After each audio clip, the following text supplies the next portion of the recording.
le monde, bienvenue dans cette nouvelle vidéo. Aujourd'hui on va parler des examens et de comment gérer son stress pendant cette période absolument anxiogène.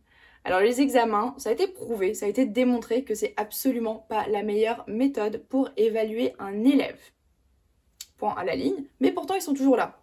Et donc les élèves, pour vraiment contrer tout ce stress, pour vraiment essayer de réussir, donner tout, ils vont faire des nuits blanches, ils vont boire du Red Bull, ils vont s'empêcher de sortir, ils vont s'en tenir à des calendriers absolument hardcore, grotesques, jusqu'à même peut-être aller jusqu'au burn-out. Donc est-ce que toi, tu as une période des examens qui arrive et est-ce que ça te stresse? Et est-ce que du coup ça va t'empêcher peut-être d'avoir des bonnes notes parce que tu stresses et que tu donnes un peu tout sur cette dernière ligne droite et que t'en peux plus? Potentiellement, ouais. Donc c'est pour ça qu'aujourd'hui je suis là pour te donner vraiment tous mes conseils pour un peu lâcher prise quoi et aborder cette période plus sereinement. Donc là c'est des astuces qui ont fonctionné pour moi, je suis quelqu'un d'assez stressé naturellement. J'ai tendance à toujours tourner. On en parle plus dans la dernière vidéo où d'ailleurs je donne des conseils pour juste aborder la vie étudiante plus sereinement en général. Mais là aujourd'hui on va vraiment se focus sur les examens. Mais si c'est la première fois que tu me vois, écoute, bienvenue. C'est exactement le type de contenu que je fais, donc je t'invite à aller regarder ma chaîne YouTube. Il y a vraiment des playlists sur tout, sur le TOEIC, comment trouver un stage, être un meilleur élève, mon expérience en école de commerce, le guide de l'étudiant, enfin bref, il y en a pour tout le monde. Donc voilà, si ça t'intéresse, je t'invite à t'abonner, à liker, à partager, ça m'aiderait vraiment énormément. Et du coup, on va commencer avec mon premier conseil, qui est de se faire un calendrier, un planning et de s'y tenir. Donc ça, tu peux en avoir sous 3 formes. Tu as les to-do list, tu as les weekly planners et tu as les plannings sur le mois. Donc moi, je t'invite à faire les 3 tout simplement pour n'avoir aucune fuite d'informations. Comme ça, tous les angles sont arrondis et il n'y a pas de doute en fait. Tu peux avancer sereinement. Grâce à ça, tu vas aussi pouvoir donc mettre tes activités personnelles, tes loisirs, avec ta famille, avec tes amis, avec ta petite copine, ton petit copain, tout ce que tu veux. Et donc là, tu vas vraiment pouvoir avoir une vision globale de ce que tu as à faire, comment tu vas t'organiser, le temps qui te reste pour être prêt pour les examens. Donc ça, pour moi, c'est une méthode miracle. C'est quelque chose que j'applique toujours, même encore là dans ma vie professionnelle. Et ce qui m'aide peut-être sûrement le plus, c'est d'avoir ma to-do list par jour. Donc je sais qu'aujourd'hui, je dois accomplir telle et telle tâche pour aujourd'hui. Et je ne finis pas ma journée tant que je n'ai pas tout fini ou sinon que je n'ai pas décidé de reporter et donc que j'ai trouvé un plan B pour une des tâches que je n'ai pas accomplie. Tu vois ce que je veux dire? Donc là, comme ça retire vraiment tout le stress parce que j'ai tout qui est devant moi. Il n'y a rien qui se perd comme je t'ai dit, donc je pense que c'est déjà une très bonne façon de commencer. Mais, le fait d'avoir tout organisé comme ça peut aussi encore stresser. Et donc c'est pour ça qu'il faut vraiment se donner des pauses, vraiment s'autoriser à sortir, à aller prendre l'air. C'est vraiment une des choses les plus importantes. Il faut pas être tout le temps là à se fouetter, à se culpabiliser en mode non, tu prends pas de pause parce que tu n'as pas travaillé hier soir. Non. Si tu fais des calendriers, si tu fais des plannings, si tu fais des to-do list, tu n'auras pas à te fouetter parce que tu auras tout accompli. Bon, attention, j'espère que tu vas le faire. C'est quelque chose qui pourrait être très bénéfique. Mais du coup, dans tous les cas, faire des pauses, je pense que c'est un des meilleurs moyens juste de relativiser, de prendre une pause pour soi, de juste s'échapper. Et donc soit tu juste marches et regardes un peu et divagues, soit tu peux écouter un podcast, soit tu peux appeler un ami, un proche. Vraiment, en fait, il faut te sortir la tête de ça.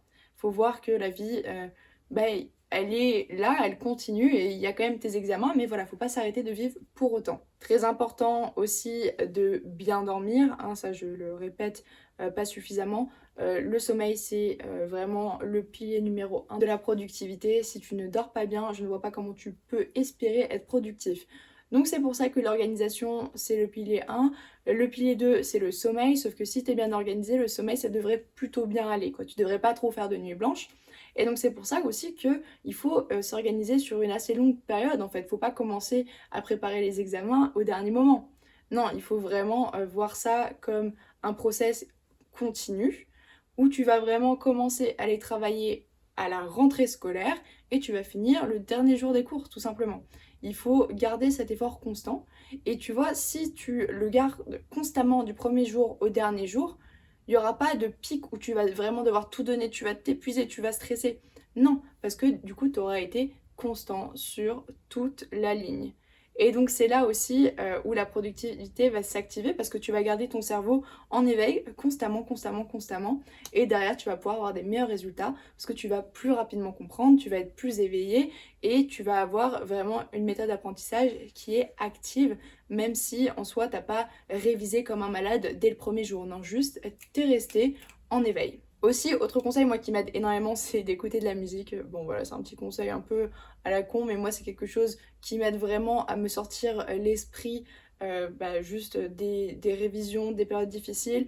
Enfin, vraiment juste mettre un truc un peu upbeat et faire, je sais pas, aller cuisiner, aller faire du sport, enfin vraiment trouver un exutoire. Et moi c'est la musique, tu vois, c'est ça qui me permet de sortir ma tête de ces périodes négatives et en fait de tout relativiser, tout remettre à zéro. Et voilà, c'est pas grave, c'est pas un big deal. C'est une période difficile, mais tu sais quoi, les périodes difficiles, c'est sûrement les meilleures, c'est celles qui vont te faire le plus avancer. Donc paf, t'écoutes de la musique, hop, et après quand tu reviens, tu vas reprendre ta vie, tu vas reprendre ça. Et voilà, aucune raison de vraiment s'acharner sur soi et de se culpabiliser. Je t'invite aussi à vraiment te créer un environnement d'études sain.